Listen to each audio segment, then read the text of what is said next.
You have heard Stairway to Heaven hundreds of times. You know the opening riff by heart.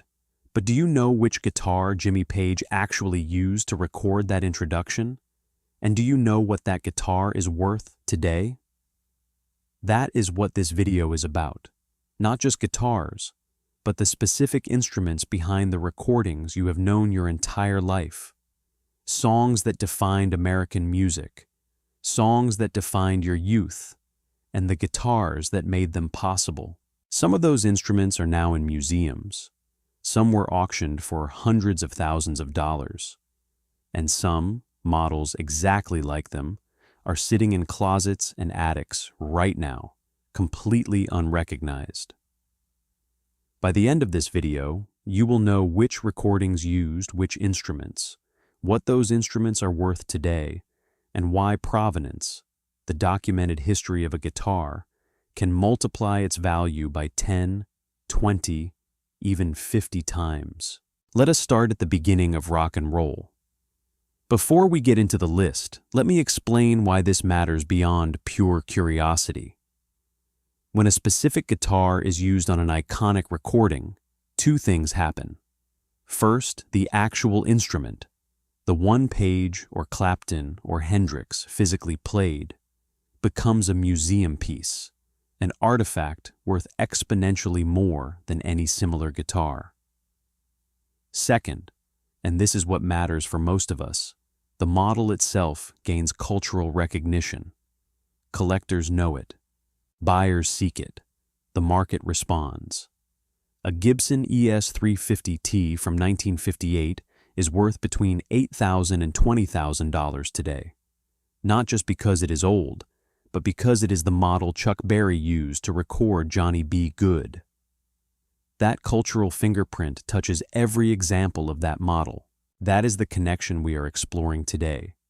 10 songs, 10 instruments, and the real numbers behind them. If you do not want to find out the hard way that you sold something worth $8,000 for $300, subscribe right now. Every week on this channel, we cover a new model, a new discovery, a guitar that families did not know they had. The information here is not academic. It is practical. It is the kind of knowledge that changes what you do with instruments sitting in your home. People have found vintage guitars in cases under beds, in barn storage, in estate sales. The difference between recognizing what you have and not recognizing it can be tens of thousands of dollars. Subscribe, hit the bell, and let us get into the 10 recordings and the instruments behind them. Number 1, Johnny B. Good by Chuck Berry, recorded in 1958. This is the recording that defined what a rock and roll guitar could do. The opening riff is the most recognized guitar introduction in history, played by astronauts on the Voyager Golden Record. The instrument Chuck Berry used to record it was a Gibson ES-350T, a thin-line archtop semi-hollow guitar with dual humbuckers. The original instrument is now displayed at the Rock and Roll Hall of Fame in Cleveland. But here is what matters for this channel. A Gibson ES-350T from 1958, in good condition, is currently valued between $8,000 and $20,000. These guitars exist. They show up at estate sales. They appear in collections. And most people who find one have no idea what they are holding. Number 2. Stairway to Heaven by Led Zeppelin, recorded in 1971.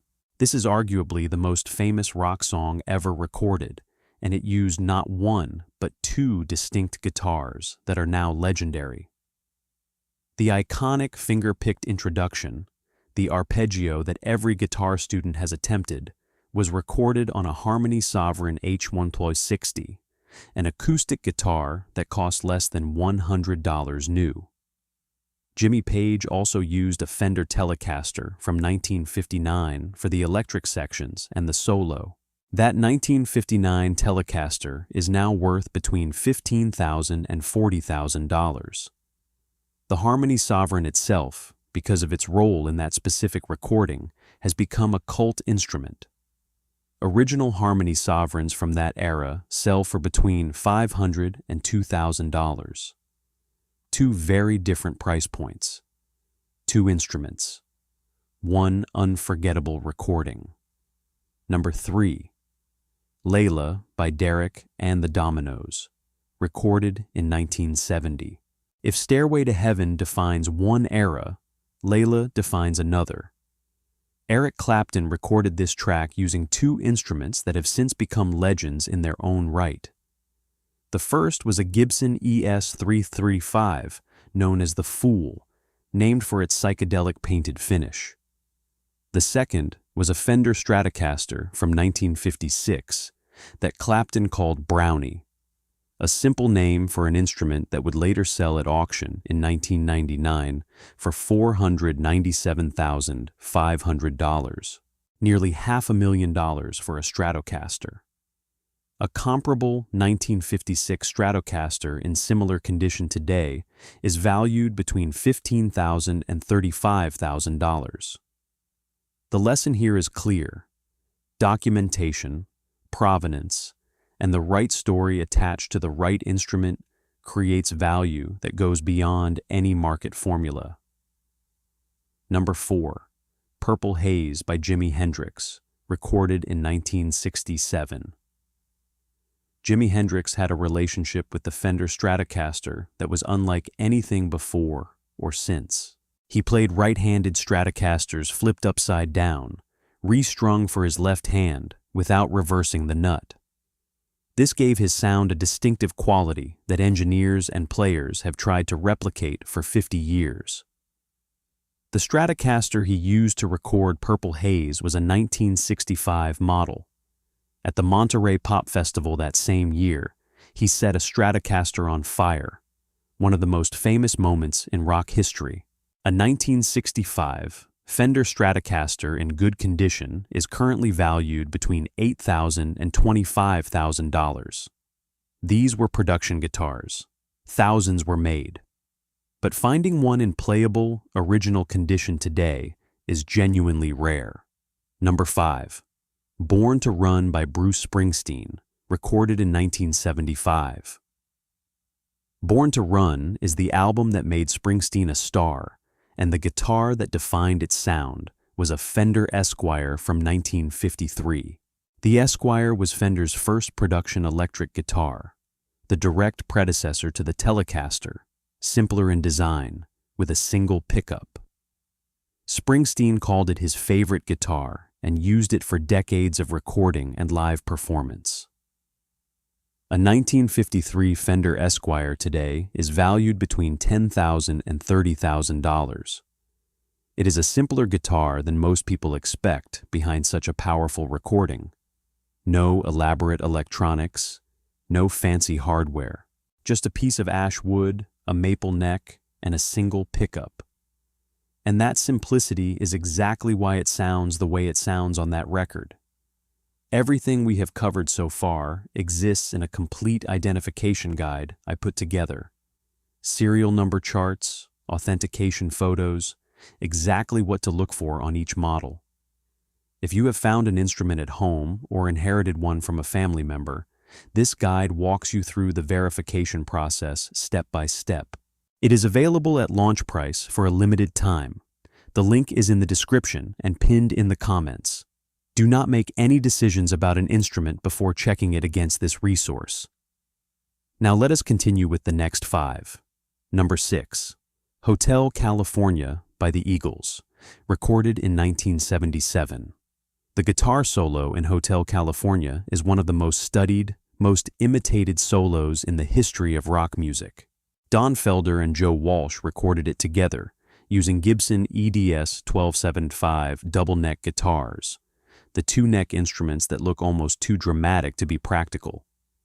The 12-string neck handled the rhythm part, while the 6-string neck handled the lead. A Gibson EDS 1275 from 1977 is valued today between $4,000 and $12,000. After Hotel California, the double-neck Gibson became permanently associated with rock ambition. Every time someone sees one, they think of that song. That cultural weight is built into every example of that model. It is not just a guitar, it is an icon with a price tag. Number 7. While My Guitar Gently Weeps by the Beatles, recorded in 1968. This is one of the most unusual stories in recording history. George Harrison wrote the song but felt he needed a guitar voice that was different from anything the Beatles had done before. He invited Eric Clapton to play the solo, something almost unheard of for the Beatles, who rarely brought outside musicians into their sessions. Clapton was reluctant. He famously said that nobody played on a Beatles record. Harrison convinced him. Clapton recorded the solo using his Gibson Les Paul, known as Lucy. Harrison later gave Lucy to Clapton as a gift. A comparable Gibson, Les Paul Standard from 1960, the era of Lucy, is today valued between $100,000 and $400,000. That is not a misprint. Vintage Les Pauls from that specific era are among the most valuable production guitars ever made. Number 8. Mannish Boy by Muddy Waters. If you want to trace the direct line from the Mississippi Delta to British rock and roll, from Robert Johnson to the Rolling Stones to Led Zeppelin, you follow Muddy Waters. His electric guitar recordings in Chicago during the 1950s and 1960s are the bridge that connects acoustic blues to everything that came after. Muddy Waters recorded with a customized Fender Telecaster throughout that era. The Telecaster gave his playing a sharp, cutting tone that a hollow-body jazz guitar could never produce. That sound, raw, electric, unavoidable, changed music forever.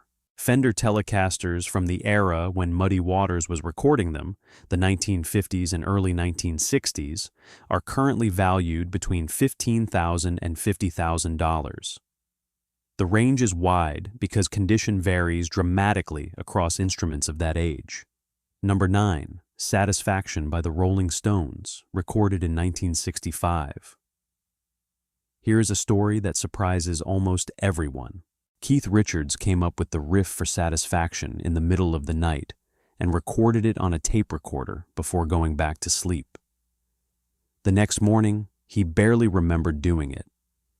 When the band recorded the song properly, Richards played the riff through a Gibson guitar connected to a Maestro fuzz tone FZ1, one of the first commercial fuzz pedals ever made. Richards intended it as a placeholder. He planned to replace it with a horn section.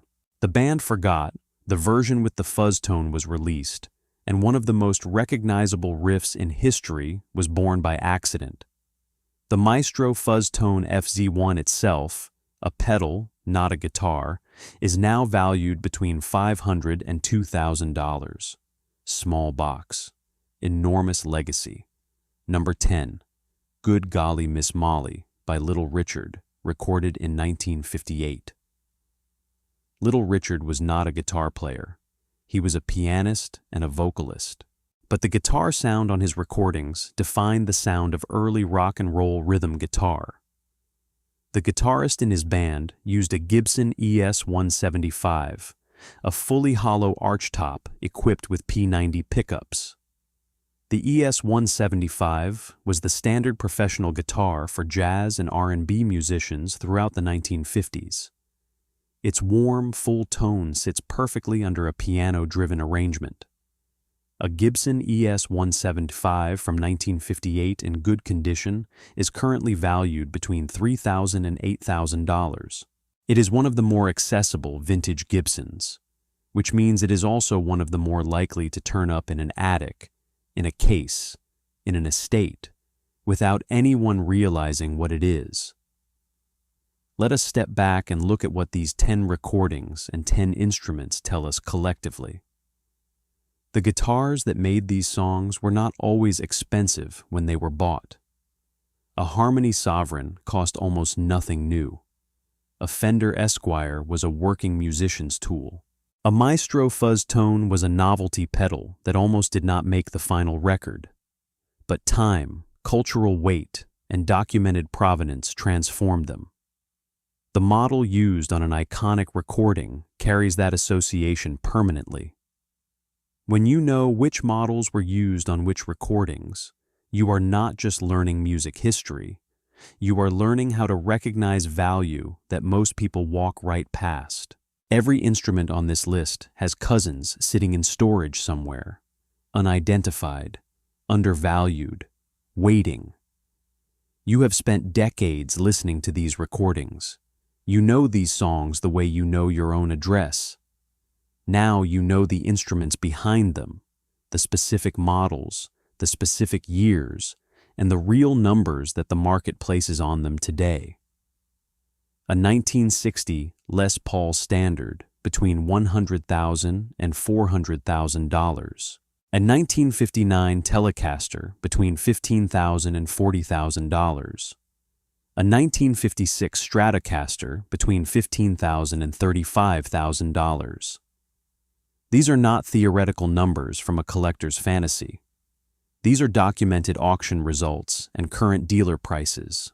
If you have any of these models at home, in any condition, with any finish, with any modifications, verify the value before you make any decision about what to do with it. Before you close this video, if you watch this far, you already have a specific instrument in mind. Maybe something you inherited. Maybe something you have seen in a family member's home. Maybe something you picked up years ago and set aside. The identification guide covers every model we discussed today, with visual checklists you can use at home, serial number ranges, and authentication markers that separate a genuine vintage instrument from a later reissue. Launch price will not last. The link is in the description below and pinned in the first comment. Take 30 seconds and check it before you do anything else. These instruments made the music of your lifetime. They deserve to be recognized for what they are.